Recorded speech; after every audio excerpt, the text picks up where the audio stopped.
Yes, you good here. Today I'm taking a look at the LEGO Juniors Incredibles 2 Elastigirl's Rooftop Pursuit set. It has 95 pieces, 2 minifigures, and retails for $20 in the United States, where it's being found at Walmart and Target stores. So now let's take a look at the minifigures. Here is Elastigirl, and this version has these really stretchy, flexible arms. If you want her with regular arms, you gotta get the Underminer set. She does have this little remote control right here, and if you want to move the arms, you could just kind of push it from side to side. It's the same mold as the one from the Miss Marvel set, except this has new colorings. I'm going to reiterate it because I know people were wondering if you could swap out the arms. They include extras in the set, but they don't. The one in the Underminer set, which is this one on the left right tier, does give you the regular arms.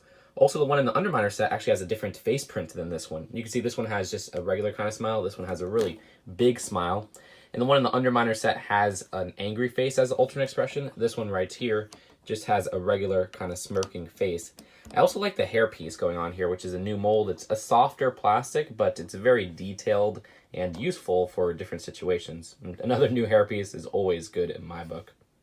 So here is Screenslaver, and I'm going to warn you, his face underneath might be a spoiler, so 3, 2, 1.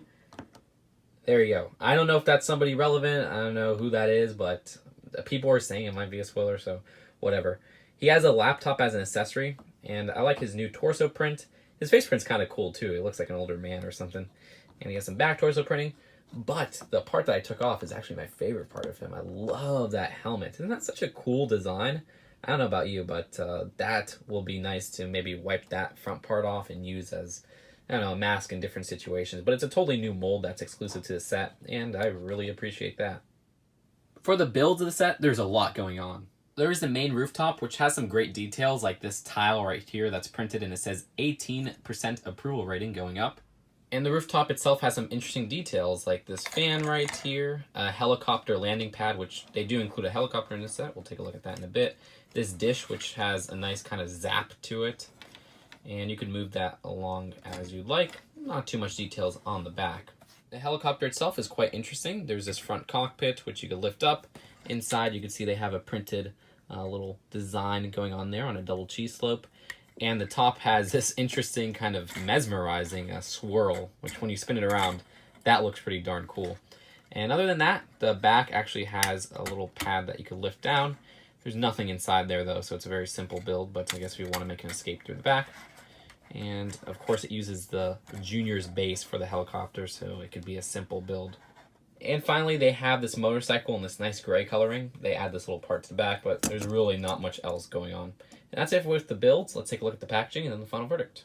The box is the same size as Willie's Butte from the Cars 3 Juniors line. And the instructions have some interesting little details, like the artwork at the back, as well as the Incredibles ad, which I'm still kind of perplexed over that Mr. Incredible being like a mini Big Fig. Not much else going on here, though. So out of the 3 Incredibles 2 sets, I think this is the most mature. There's no cut corners, in my opinion, because this is a junior set. You look at this and you're like, oh, that's just a LEGO Incredibles set. You look at the Underminer set or even the House set, you're like, oh yeah, that is kind of a LEGO Junior set. And I really appreciate that. Yes, it has a low piece count, but there's some great pieces in here. Love that printed towel up there, another cool exclusive print. The motorcycle in gray, and altogether, the 2 minifigures, which I love. Elastigirl's long elastic arms, and Screenslaver, which I still don't know who that is, but I love that helmet. You can see I love a lot about this set. What don't I like? Well, the build itself is cool, but I wish there was, I don't know, something more interesting to it. It's a good depiction of what they were going on here, but there's nothing that stands out. But with all that considered, I'd rate this one an A. I highly recommend this one for 20 bucks.